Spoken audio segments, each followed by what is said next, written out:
வணக்கம். டான் தமிழொலியின் பிரதான செய்திகளுடன் நான் குணம் துஷ்யந்தன். நாட்டு மக்கள் அனைவரையும் பொருளாதார ரீதியாக வலுப்படுத்துவதே தனது கனவாகும் என ஜனாதிபதி அனுரகுமார திசாநாயக்க தெரிவித்துள்ளார். நாட்டு மதமாதமும் இனவாதமுமே உலகில் போர்களை உருவாக்குவதாக ஜனாதிபதி அனுரகுமார திசாநாயக்க தெரிவித்துள்ளார். ஐக்கிய நாடுகள் சபையின் பொதுக்கூட்டத்தில் கலந்து கொண்டு உரையாற்றும் போதே அவர் இவ்வாறு கூறியுள்ளார். போதைப்பொருள் மற்றும் அதற்கான சந்தை என்று உலகளாவிய ரீதியில் பல பிரச்சினைகளை உருவாக்கி வருகின்றது. போதைப்பொருள் வர்த்தகம் நாடுகளுக்கு அச்சுறுத்தலை ஏற்படுத்துவதோடு அவை உலகளாவிய அரசியலுக்கும் சுகாதாரத்துக்கும் பாதிப்பை ஏற்படுத்துகின்றது. அதேவேளை உலகளாவிய நன்னடத்தைக்கும் அது அச்சுறுத்தலாக அமைகின்றது. போதைப்பொருள் மற்றும் குற்றங்களுக்கு எதிராக இலங்கை அரசாங்கம் உரிய நடவடிக்கைகளை எடுத்து வருவதோடு நான் உங்கள் அனைவரையும் உலகளாவிய முன்னெச்சரிக்கை நடவடிக்கைகளை எடுப்பதற்காக முன்வருமாறு கேட்டுக்கொள்கின்றேன். போதைப்பொருள் வர்த்தகர்களுக்கு எதிராக உலகளாவிய ரீதியில் உரிய நடவடிக்கைகள் மேற்கொள்ளப்பட வேண்டும். அத்துடன் போதைப் பொருளால் பாதிக்கப்பட்டவர்களுக்கு உதவுவதற்காக மறுவாழ்வு மையங்கள் அமைக்கப்பட வேண்டும். இதேவேளை ஒரு நாட்டின் வளர்ச்சிக்கு ஊழல் தடையாக இருப்பதோடு அது ஜனநாயகத்துக்கு எதிராக செயற்படுகின்றது என்பதை நாம் நம்புகின்றோம். அத்துடன் ஊழல் வறுமைக்கும் வழிவகுக்கின்றது. ஊழலுக்கு எதிராக நடவடிக்கை எடுப்பது ஆபத்தான ஒரு விடயமாக இருந்தாலும் அதற்கு எதிராக நடவடிக்கை எடுக்காமல் இருத்தல் அதனை விட ஆபத்தானது. இதேவேளை மனித உரிமைகள் தொடர்பான உலகளாவிய பிரகடனம் மனித இனத்தின் குறிப்பிடத்தக்க வெற்றியாகும். மனித நாகரிகத்தின் வெற்றிகள் ஓரிரவில் நடப்பது அல்ல, அவை பல்வேறு தியாகங்களின் விளைவுகள் ஆகும். அதேபோல ஊழலுக்கு எதிரான ஊழலுக்கு எதிரான முதலாவது படி கடினமாக இருந்தாலும் அதனைத் தொடர்ந்து 1000 இலகுவான படிகள் வரும் என்பதில் நாம் நம்பிக்கை வைத்துள்ளோம். எனது நாட்டு மக்கள் அனைவரையும் பொருளாதார ரீதியாக வலுப்படுத்துவதே எனது கனவாகும். මැතිනියට මා උණුසුම් සුභාසිංසන පිරිනමනවා. ඒ වගේම ලෝකයේම මවිතයට පත් කරන භූගෝලීය හා සංස්කෘතික විවිධත්වයක් ඇති කැමරෝනි අතිගරු ෆෙලෝමාන් යෑන් හිටපු සභාපතිතුමා ලබා දුන් නායකත්වය වෙනුවෙන් ශ්‍රී ලංකාව සිය ප්‍රශංසාව පිරිනැමීමට මේ අවස්ථාව කරගන්නවා. සාමීන් ප්‍රජාතන්ත්‍රවාදයෙන් පිරුණු ලස්සන ලෝකයක් වෙනුවෙන් දශක 8ක් පුරා අපක ලෝකේ ජාතීන් අතර සාධාරණ හා කල්පවතින සාමයක් ස්ථාපිත කිරීම සහ පවත්වාගෙන යාමේ උදාර අරමුණු පෙරදරි කරගෙන බිහි කළ මේ සුවිශේෂී සංවිධානයේ 80 වෙනි සැසිවාරයේ සභාපතිනින් ලෙස තේරීපත් වූ යුරෝපයේ හදවතේ පිහිටි අපූර්ව ජර්මනියේ අතිගරු අන්නලේනා බෙවබර්ග් මැතිනියට මා උණුසුම් සුභාසිංසන පිරිනමනවා. ඒ වගේම ලෝකයේම මවිතයට පත් කරන භූගෝලීය හා සංස්කෘතික විවිධත්වයක් ඇති කැමරෝනි අතිගරු ෆෙලෝමාන් යෑන් හිටපු සභාපතිතුමා ලබා දුන් නායකත්වය වෙනුවෙන් ශ්‍රී ලංකාව සිය ප්‍රශංසා. ஜனாதிபதி அனுரகுமார திசாநாயக்க பல்வேறு நாடுகளின் தலைவர்களை சந்தித்து கலந்துரையாடியுள்ளார். அமெரிக்காவிற்கு விஜயம் மேற்கொண்டுள்ள ஜனாதிபதி அனுரகுமார திசாநாயக்க மற்றும் பாகிஸ்தான் பிரதமர் ஷபாஸ் ஷெரீப் இடையேயான இருதரப்பு பேச்சுவார்த்தைகள் நியூயார்க் நகரின் ஐக்கிய நாடுகள் சபைக்கான இலங்கையின் நிரந்தர பிரதிநிதி அலுவலகத்தில் இடம்பெற்றன. இதன்போது இலங்கை பாகிஸ்தான் நீண்டகால நட்புறவை மேலும் பலப்படுத்தி இரு நாடுகளுக்கும் இடையிலான ஒத்துழைப்பை மேம்படுத்துவது குறித்து கலந்துரையாடப்பட்டது. வெளிநாட்டு அலுவல்கள், வெளிநாட்டு வேலைவாய்ப்பு மற்றும் சுற்றுலாத்துறை அமைச்சர் விஜித ஹேரத், ஐக்கிய நாடுகள் சபைக்கான இலங்கையின் நிரந்தர பிரதிநிதி, முன்னாள் பிரதம நீதியரசர், ஜனாதிபதி சட்டத்திரணி ஜெயந்த ஜெயசூரிய மற்றும் வெளிநாட்டு அலுவல்கள் அமைச்சின் சிரேஷ்ட அதிகாரிகள் பலரும் இந்த சந்திப்பில் கலந்து கொண்டனர்.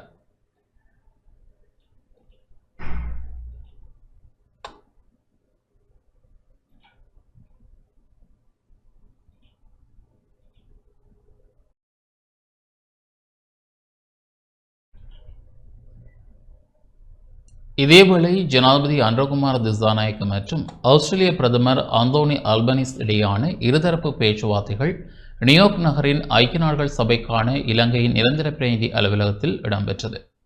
இலங்கை மற்றும் ஆஸ்திரேலியாவுக்கு இடையில் நிலவும் பொருளாதார மற்றும் வர்த்தக ஒத்துழைப்பை மேலும் விரிவுபடுத்தி இரு நாடுகளுக்கும் இடையிலான இருதரப்பு உறவுகளை வலுப்படுத்துவது குறித்து இதன்போது கலந்துரையாடப்பட்டது.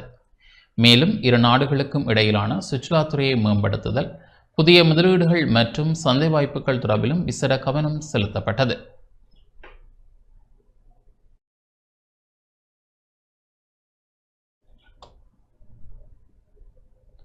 தொடர்ந்து ஜனாதிபதி அன்ரோகுமார் திசாநாயக்க மற்றும் போர்த்துகல் ஜனாதிபதி மார்ஷலோ ரெபாலோ டிசூசா இடையான இருதரப்பு பேச்சுவார்த்தைகள் நியூயார்க் நகரின் ஐக்கிய நாடுகள் சபைக்கான இலங்கையின் நிரந்தர பிரதிநிதி அலுவலகத்தில் இடம்பெற்றது. இரு தலைவர்களுக்கும் இடையிலான சுமூகமான பேச்சுவார்த்தைகளுக்கு பின்னர் இருதரப்பு கலந்துரையாடல்கள் இடம்பெற்றன. இதன்போது இலங்கைக்கும் போர்த்துகலுக்கும் இடையிலான வர்த்தக மற்றும் சுற்றுலாத்துறை உறவுகளை மேம்படுத்துவதில் விசேட கவனம் செலுத்தப்பட்டது.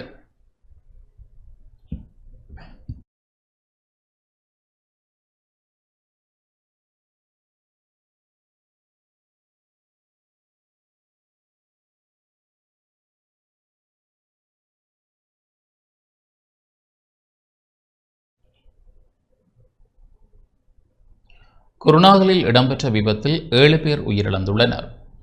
குருநாகல் மெல்சிரிபுர பகுதியில் நேற்றிரவு இடம்பெற்ற கேபிள் கார் விபத்தில் 7 பௌத்த பிக்குகள் உயிரிழந்துள்ளனர். உயிரிழந்தவர்களில் 2 வெளிநாட்டு பிக்குகளும் அடங்குவர். விபத்துக்குள்ளான கேபிள் காரில் 13 பிக்குகள் பயணித்ததாக போலீசார் தெரிவித்துள்ளனர். உயிரிழந்தவர்களின் உடல்கள் கோகரெல்ல மாவட்ட வைத்தியசாலையிலும் குருநாகல் போதனா வைத்தியசாலையிலும் வைக்கப்பட்டுள்ளன. வெளிநாட்டு பிக்குகளின் உடல்கள் கோகரெல்லையில் வைக்கப்பட்டுள்ளதுடன் மற்றவர்களின் உடல்கள் குருநாகலில் வைக்கப்பட்டுள்ளன.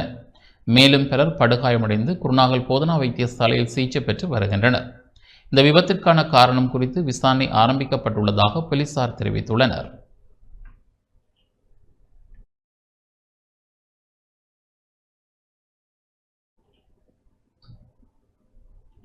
ஜனாதிபதி அன்ரோகுமார் திசாநாயக்கவுக்கும் அமெரிக்க ஜனாதிபதியின் பிரதிநிதிக்கும் இடையில் சந்திப்பு இடம்பெற்றுள்ளது. ஜனாதிபதி அன்ரோகுமார் திசாநாயக்கவுக்கும் அமெரிக்க ஜனாதிபதியின் தெற்கு மற்றும் மத்திய ஆசிய விவகாரங்களுக்கான விசேட பிரதிநிதிக்கும் இடையில் சந்திப்பு இடம்பெற்றுள்ளது. அமெரிக்க ஜனாதிபதி டொனால்ட் ட்ரம்பின் தெற்கு மற்றும் மத்திய ஆசிய விவகாரங்களுக்கான விசேட பிரதிநிதி, இந்தியாவுக்கான அமெரிக்க தூதுவராக பெயரிடப்பட்டுள்ள பிரதிநிதி மற்றும் வெள்ளை மாளிகை ஜனாதிபதி பணிக்குழாம் பணிப்பாளர் ஜெர்ஜியா ஹார்ஷை ஜனாதிபதி சந்தித்தார். இச்சந்திப்பு ஐக்கிய நாடுகள் சபைக்கான இலங்கை நிரந்தர பிரதிநிதியின் அலுவலகத்தில் இடம்பெற்றது. வர்த்தக, வாணிப, சுற்றுலா மற்றும் முதலீடு உள்ளிட்ட இரு நாடுகளுக்கு முக்கியமான துறைகள் தொடர்பில் கவனம் செலுத்தப்பட்டதுடன் அந்த துறைகளை மேலும் முன்னேற்றுவது குறித்து ஆராயப்பட்டது. பொருளாதார நெருக்கடிக்கு பிறகு பலமான மக்கள் ஆணையுடனான புதிய அரசாங்கம் என்ற வகையில் பொருளாதார வளர்ச்சியை மையமாக கொண்ட ஒரு வளமான பொருளாதார முன்னுரிமை அடிப்படையில் அமெரிக்காவுடன் ஒரு செயற்பாட்டுடனான மற்றும் மிக நெருக்கமான உறவை பேண எதிர்பார்ப்பதாக ஜனாதிபதி அன்ரோகுமார் திசாநாயக்க தெரிவித்தார். வெளிப்படை தன்மையை உறுதி செய்தல் உட்பட மக்களின் எதிர்காலத்திற்காக பொருளாதாரத்தின் நீண்ட கால ஸ்திரத்தன்மையை உறுதி செய்வதற்கு தேவையான மறுசீரமைப்பு உள்ளிட்ட அரசாங்கம் முன்னெடுக்கும் நடவடிக்கைகளை ஜனாதிபதி எடுத்துரைத்தார். இரு நாடுகளுக்கும் இடையிலான வர்த்தக சமமின்மையை நிவர்த்தி செய்தல், இருதரப்பு வர்த்தகத்திற்கான தடைகளை குறைத்தல், நியாயமான மற்றும் பரஸ்பர நன்மை பயக்கும் வர்த்தக உறவுகளை உறுதி செய்வதற்காக ஒரு உடன்பாட்டை எட்டுதல் மற்றும் இலங்கை பிரதிநிதிகளுக்கும் அமெரிக்க அதிகாரிகளுக்கும் இடையிலான பேச்சுவார்த்தைகளின் முன்னேற்றம் என்பன தொடர்பிலே ஆராயப்பட்டது. இந்த சந்திப்பில் ஐக்கிய நாடுகள் சபைக்கான இலங்கையின் நிரந்தர பிரதிநிதி ஜெயந்த ஜெயசூரிய மற்றும் வெளிநாட்டு அலுவல்கள் அமைச்சின் சிரேஷ்ட அதிகாரிகள் பங்கேற்றனர்.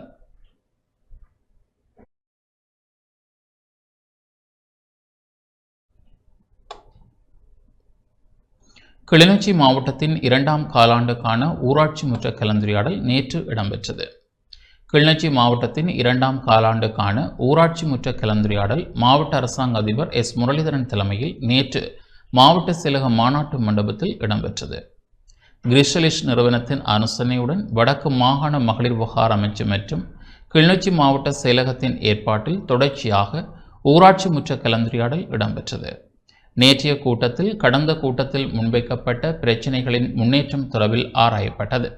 அதன் பின்னர் சமூகத்தில் அடையாளம் காணப்பட்டு இதுவரை தீர்க்கப்படாத பிரச்சினைகள் குறித்து குடிசார் அமைப்புகளின் பிரதிநிதிகள் இன்றைய ஊராட்சி முற்றத்துக்கு முன்வைத்த கோரிக்கைகளின் அடிப்படையில் அவற்றுக்கான தீர்வு திட்டங்கள் மற்றும் தேவையான ஆலோசனைகள் துறை சார்ந்த திணைக்கள தலைவர்களால் வழங்கப்பட்டன.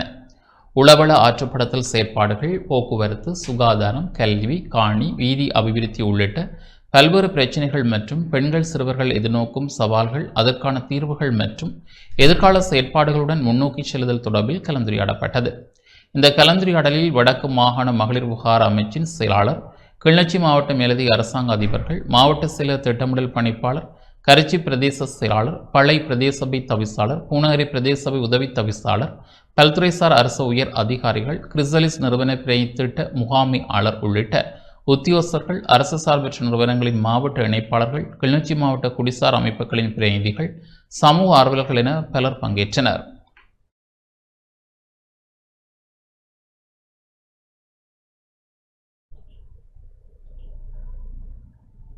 தியாகதீபம் திலீபனின் நினைவு தினத்தை முன்னிட்டு யாழ்ப்பாண பல்கலைக்கழகத்தில் இரத்த தான முகாம் இடம்பெற்றது.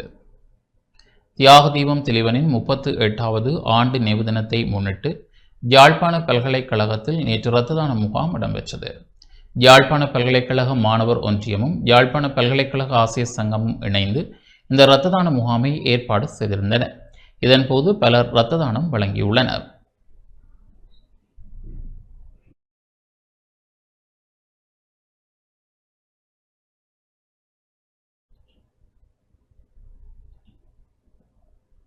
இத்துடன் இந்த செய்திகள் நிறைவு பெறுகின்றன. தொடர்ந்து நமது நிகழ்ச்சிகளுடன் இணைந்திருங்கள். வணக்கம்.